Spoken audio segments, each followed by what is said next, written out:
嗨，大家好，今天我们来聊聊营养补充品。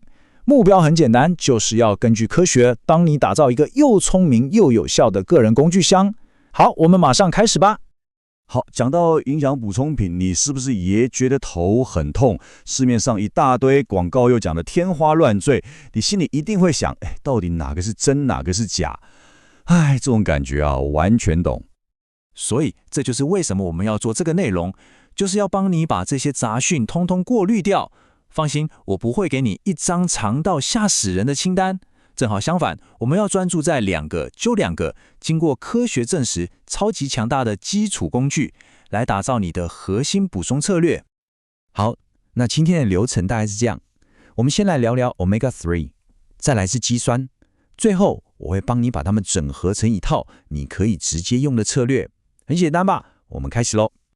好，我们工具箱里的第一个法宝就是 Omega-3 脂肪酸，你可以把它想象成是我们大脑跟身体的一个超级加速器，它真的很重要。所以 Omega-3 到底是什么东西？它是一种必需脂肪酸，意思就是你的身体需要它，但又没办法自己制造。不过这里有个重点中的重点哦，我们要谈的是一种叫做 EPA 的特定形式。问题就来了，大部分的人光靠吃东西根本没办法摄取到足够的 EPA。你可能会说，那我多吃鱼不就好了？没错，你可以从像深海鱼、磷虾或是一些藻类里面找到 Omega-3， 但现实是要吃到那个能真正产生效果的 EPA 剂量，你可能每天都要吃掉超级多鱼。说真的，对大部分人来说，这根本不切实际，所以这就是为什么补充品变得这么关键了。那补充够多的 EPA 到底有什么好处？跟你说，好处可多了。它可以让你的心情变好，甚至有助于对抗忧郁。它还可以优化你大脑跟肌肉之间的连线品质。这代表什么？代表你的运动表现会更好。除此之外，它还能抗发炎，保护你的心血管。你看，是不是超赞的？好，所以重点来了，到底要吃多少？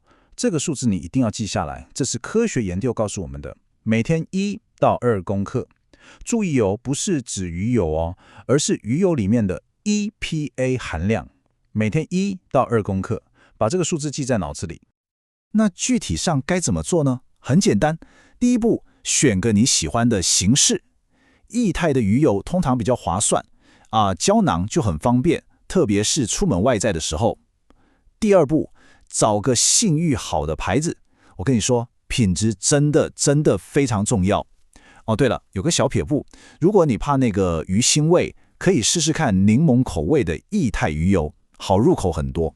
最后也是最关键的一点，要持之以恒，每天都要记得吃那1到2公克的 EPA， 这样效果才会出来。好，我们工具箱里的第二个神器来了，肌酸。如果说 Omega-3 是全方位的身心支援，那肌酸就是纯粹直接的运动表现强化剂。肌酸这个东西其实很天然，它就存在红肉里面。但是当我们透过补充品来加码，让体内的肌酸浓度提高之后，它就能为你的体能带来非常有感的提升效果。这是真的，不是心理作用。我知道你可能会想那我就多吃点牛肉不就好了？理论上可以啦，但问题是，你如果要从食物吃到那个可以提升运动表现的量，你每天可能要吃掉多到吓死人，甚至是不健康的红肉。所以，这真的不是个好主意。好，现在我们要来破解一个关于肌酸的超级大迷思。以前大概在90年代，大家都会说，吃肌酸要先经过一个很麻烦的填充期，要吃超高剂量好几天。跟你说，那些都忘掉吧。现在的科学研究已经非常清楚了，根本不需要。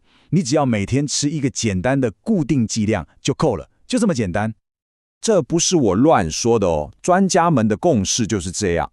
现在非常清楚，你只需要每天服用固定剂量的肌酸，而且什么时候吃真的不重要。你看是不是让一切都变简单了？不用再想东想西了。好，介绍完这2个核心工具之后，我们来做个总结，帮你整理出你的个人补充策略，也就是你今天可以带走的重点。